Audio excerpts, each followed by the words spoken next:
लागले 3 वाजता त्यांनाच चिन्ह नाही सापडत मतदान करायचं गावात. आणि जर 10,000 एका मतदारसंघात लोकसभेत झाले चिन्ह काय आणायचे? कांदे, टमाटो, बटाटो, गोटे गाठे.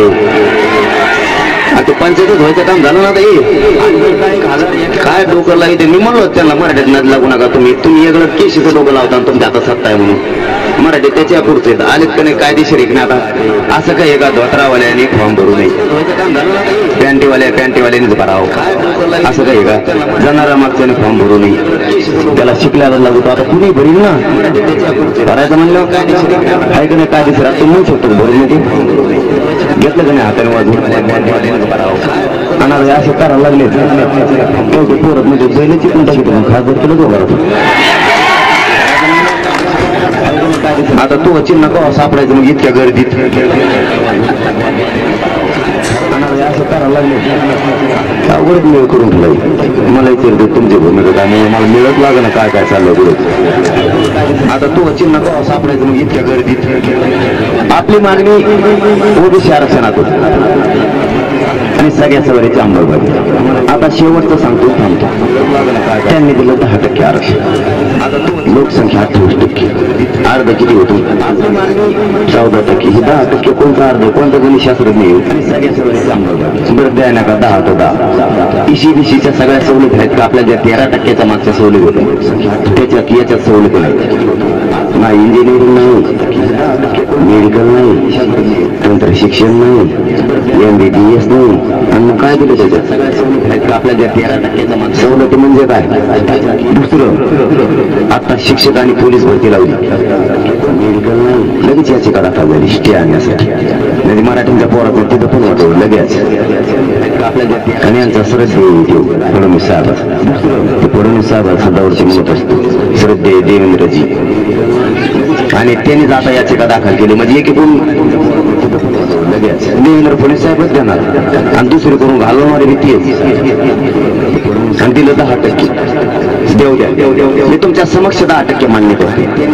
पण कसं मान्य करतो हे ऐका आधी. त्यांनी आणलंय माझ्यावर दबाव, समजा पाठीमागं दबाव म्हणजे लांबून जवळ नाही, जवळ येत नसतं आपल्याकडून.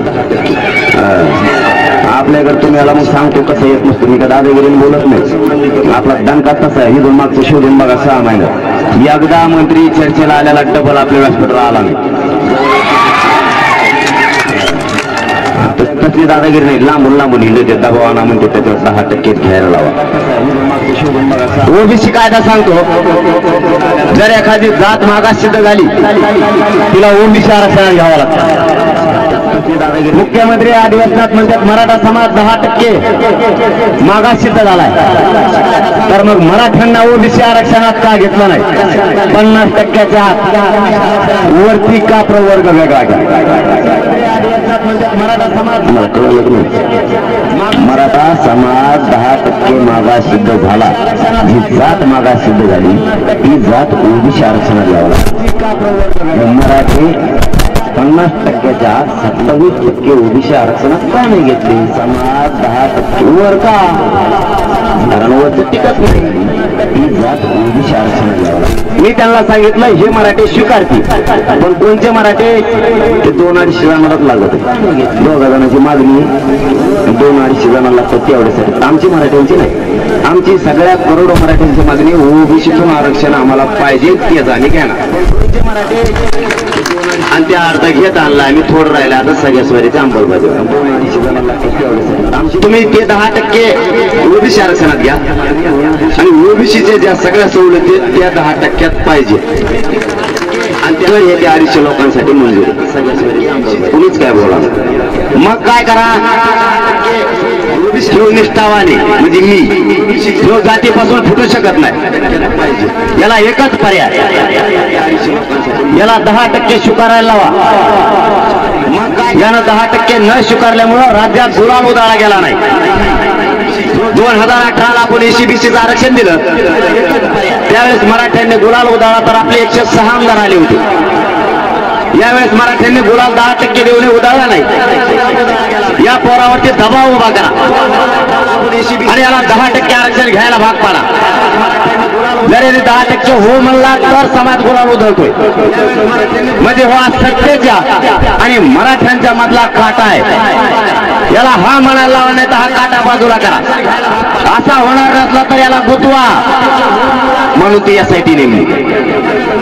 म्हणजे आणि मी त्या एसआयटीची वाट साध्य झाले बघतो.